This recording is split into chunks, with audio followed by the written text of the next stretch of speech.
Hey everyone, so I've been asked quite a few times about the settings I'm using for various different movies and sports and things like that, and I thought I'll do an updated look at some of the settings. So before I actually come into the settings, what I'll do is I'll just show you what I'm actually using. So this is actually on the built-in Duplex IPTV app.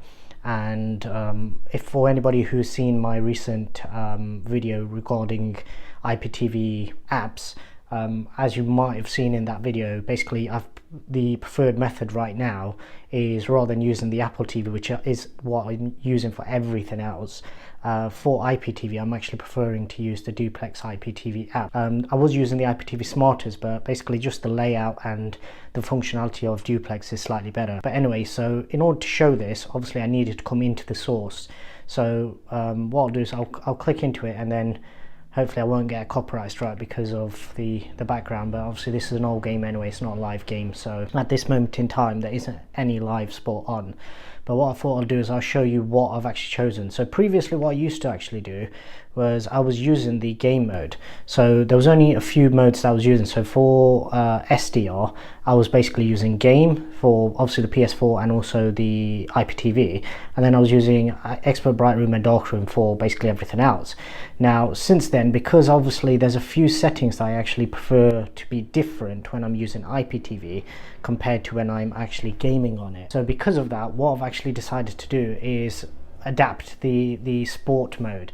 And as most of you will have actually seen, if you're using sport mode in its normal kind of setting, it'll be massively overblown and the picture will just be, it'll be way too saturated to actually watch. So what I've actually done is, if you come into it, what you'll see is, firstly I left AI picture on. This is literally just a way of testing, but personally I don't think it really makes much of a difference. But on this particular version of settings, as you can see, if switching it on and off, it doesn't seem to really make a massive difference. It does say deep learning, so I don't know whether that's something where you do have to leave it on for a little while, so I thought I'd test it out with it on. But anyway, coming down to the actual settings now, so as you can see, OLED light I've dropped down to 90 and contrast I've dropped down to 90 as well.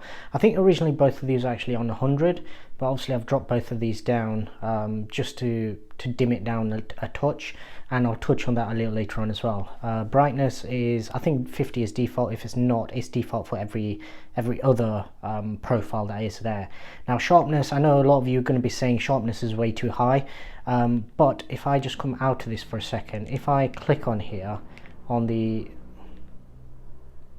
I just click onto the actual menu, so I think I need to get rid of, there we go.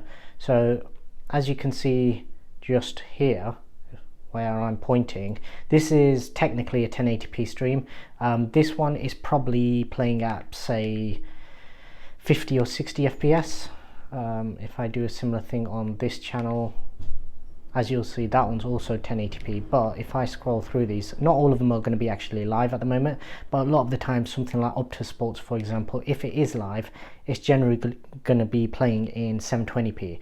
And because of that, obviously anybody who's familiar with IPTV will be aware that 1080p, as it says there, isn't always actually 1080p. A lot of the times the bitrate is lower.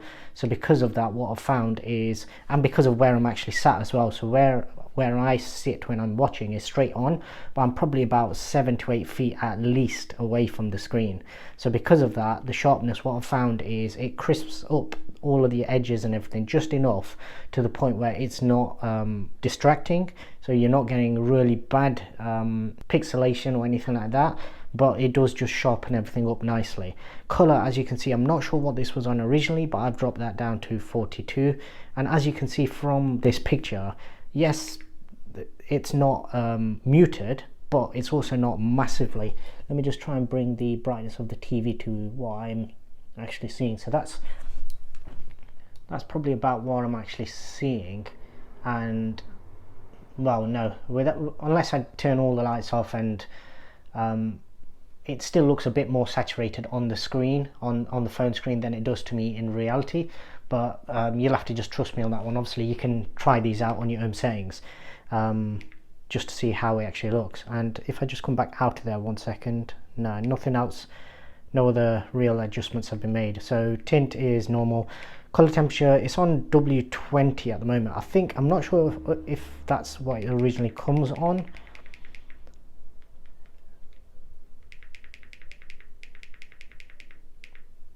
It may have been slightly higher, I don't know, I can't remember exactly if I actually made any changes to that. So now let's touch on advanced control. So as you can see in here, I try and prefer to have everything disabled essentially. So dynamic contrast, dynamic color, all these kind of things, you want to turn them off as much as you can in order to try and keep a less processed image essentially. Color gamut, I'm not sure why that's grayed out, but obviously it's set on wide there. If what I would probably suggest, if that is available, then you probably want to set that on auto, and you'll see that in some of my other videos that I actually do. Super resolution, I've switched this one on. This I believe is also similar to your sharpness, so it's literally just a sort of edge enhancement. To be honest, I don't really notice a massive difference with it, but seeing as the performance is so good when I'm playing IPTV back, I've not found a need to actually turn that off. So I figure if it's going to help, it can help. And with gamma, on this one it's set to high. I think that might have been the default for what it actually came on. Obviously if you're using it in a brighter room, then you could possibly go to the low setting or medium setting and then adjust your colors accordingly, but I think high 1 was what it was originally on. Right, coming down to picture options. So on this screen once again, and apologies for the noise, as you can see from just down there in the bottom right hand corner, right now it's 27.5 degrees inside, so shutting the windows isn't actually an option today. Normally I would shut them just to kill some of the road noise, but I'm hoping you can still hear me fine over the lavalier mic. So anyway, coming back to picture options, so noise reduction is off, MPEG noise reduction is off, smooth gradation, I think with this one, if it is doing anything, it's going to be very, very subtle. If anything, I'll probably suggest leaving this one off, just because of the extra artifacting that you might actually get. And let's see what's grayed out. So black levels, auto, real cinemas on for some reason, but essentially these are the ones where I'm adjusting it, and previously I would have had it on this, so I would have had everything maxed out and possibly even tried, as you can see with the flickering on screen at the moment. It's not as bad as that in reality, you don't see it quite as bad as that, but you do get some flickering, and I just can't work with the black frame insertion, so for me that's not an option.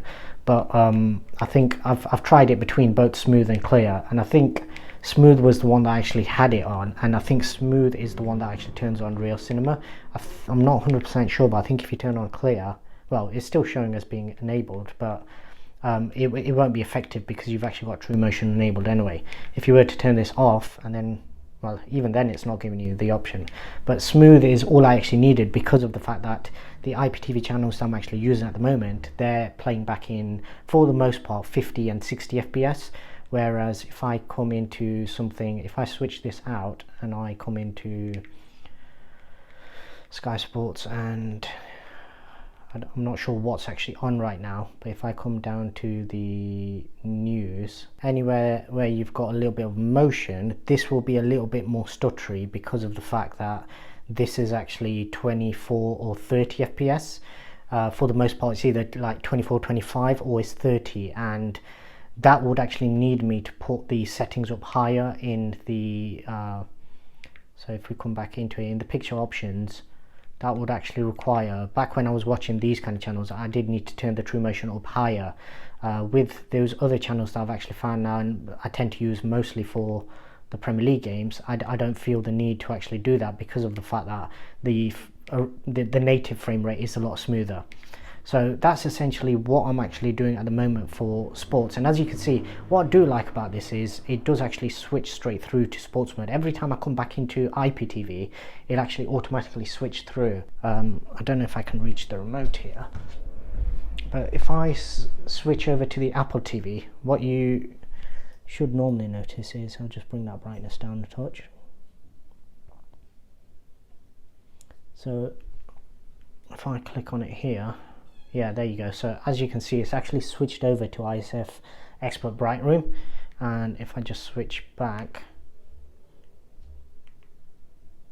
there you go, it's back on sport mode. So I do like that, the fact that it does remember which mode you prefer to actually use certain inputs on. Now it can get confused sometimes, so if you use the PS4 and then use the Apple TV, generally it's going to stay on game mode because of the fact that it's basically recognized the fact that it was coming through the soundbar, and because it's coming through the soundbar, it's literally just seeing it as HDMI 2.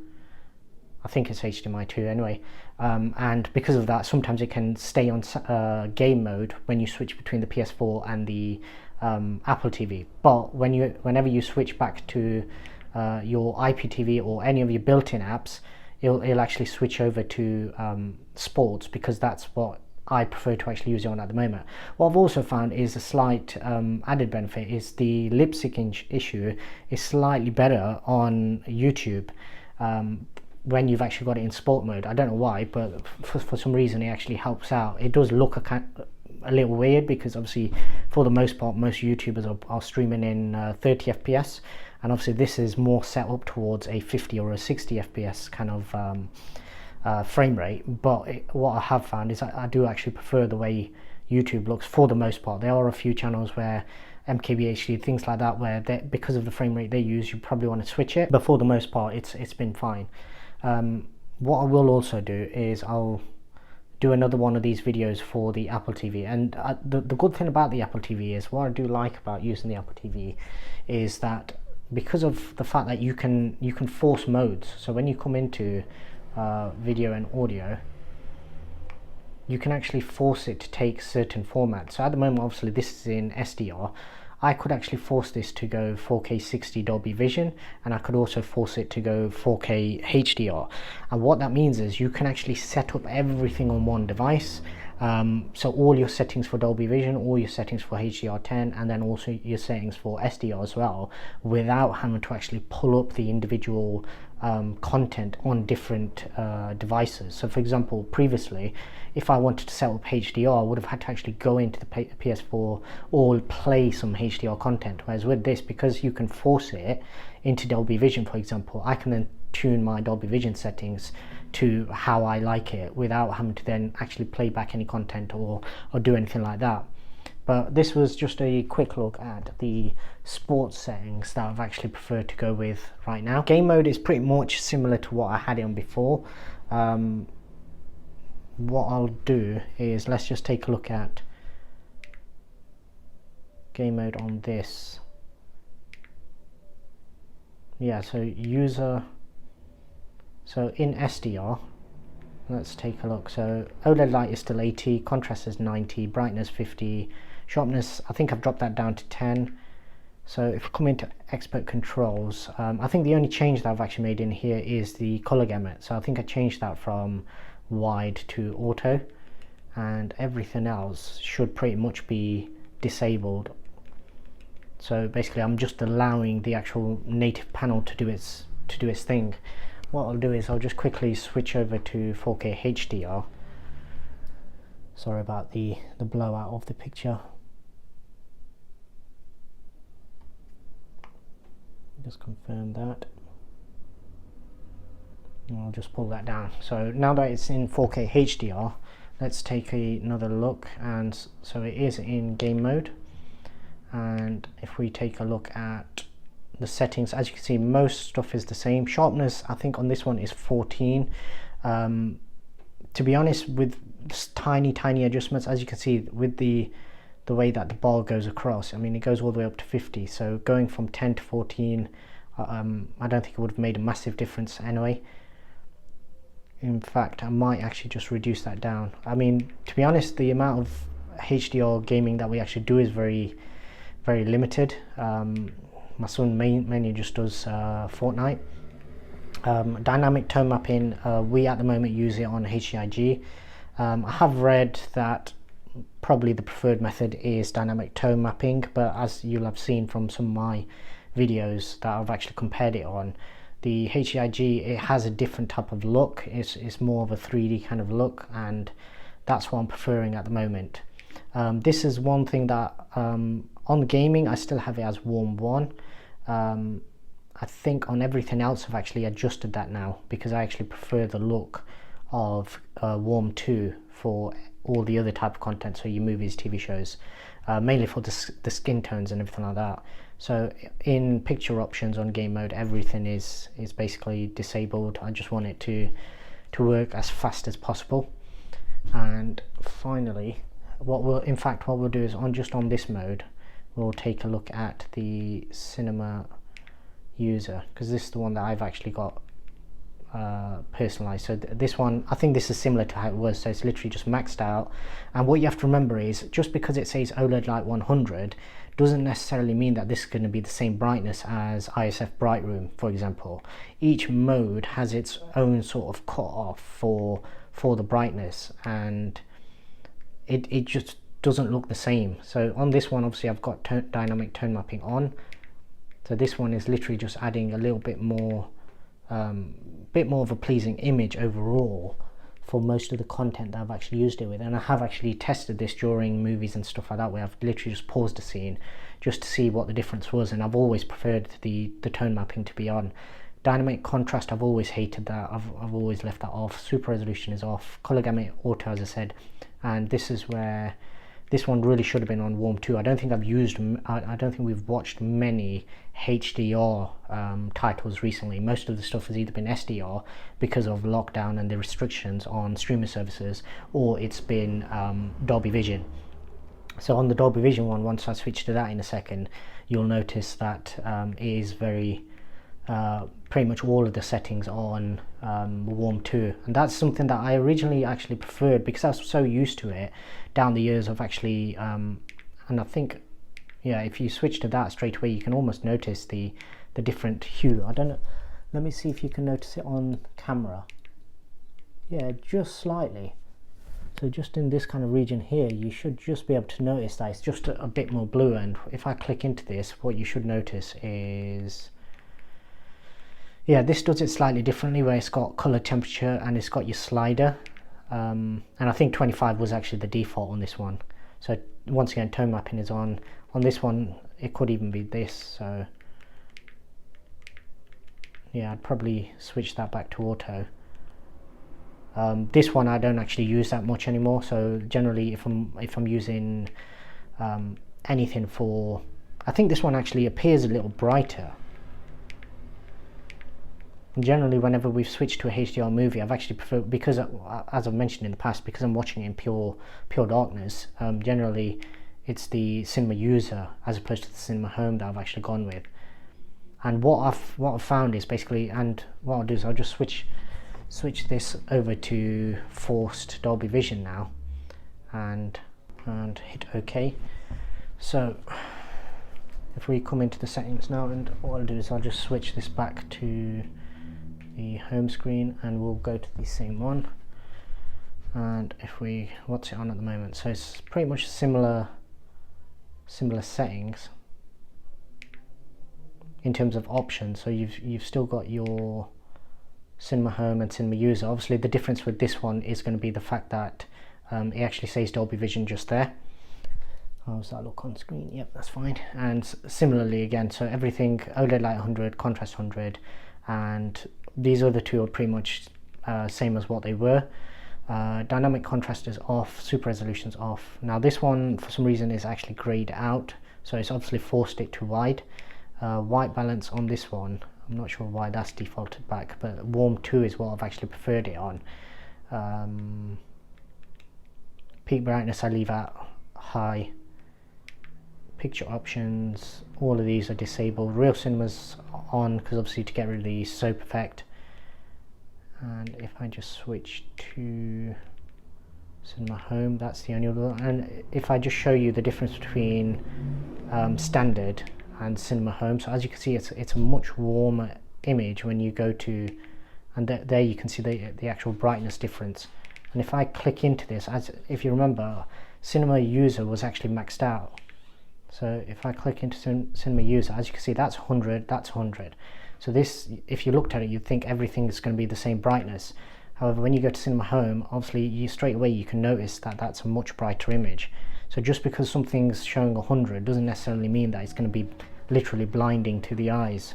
On this one, sharpness is slightly higher, color is slightly higher, I think. And if we come into expert controls, so once again, contrast, dynamic contrast is off.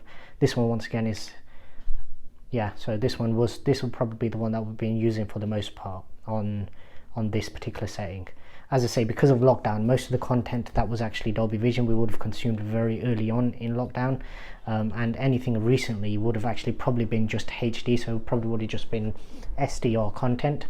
So what I'll do now is I'll just switch this back. And some people did ask me, like, originally why I had it forced in Dolby Vision, and that was one of the main reasons, because you can actually set it. Another reason was obviously the actual screensaver, so I wanted it so then you get the Dolby Vision screensaver as opposed to SDR or HDR. And the other thing was the handshake. So obviously this time now, between when I've hit SDR and it coming up, that's basically essentially what it's going to do every single time you watch any Dolby Vision content, if you're switching from SDR. And because I was using it for so much Dolby Vision content at that time, it made more sense to literally just leave it in Dolby Vision as opposed to switching it back. So as you can see, it's basically remembered that the last time we were in SDR mode, I was on game mode, so that's basically what I switched it back to. This, to be honest, it doesn't really bother me too much, because generally whenever I sit down to watch a movie or TV show, I'm gonna kind of determine between these two anyway. So if anything, on the phone screen, this actually looks a little bit more saturated compared to what I'm actually seeing to the eye. It's slightly less it's slightly more muted in what I'm actually seeing compared to what you're seeing on screen, from the looks of it anyway, just because of all the contrast from the lights and everything. But obviously with content, once this is obviously just a screensaver, but once you actually switch it to proper content, it will be different. And as you can see, this one is a lot lower, so 60 and 85. Contrast, realistically, if you wanted to, you could probably adjust that higher. I think I just settled on this in certain movie scenes, so I literally just did a few adjustments and went with it from there. It's not something that is probably like set in stone, but generally between these two. And what I actually did for a little while was, I think this may even be the default for darkroom, because what I actually did was I literally just reset this, because I wanted to, after the test that I did with what movie was it? It was Blade Runner, and I noticed the difference in the warm setting. So I noticed that on the TV set it was set to warm 2, and I'd previously set it to warm 1.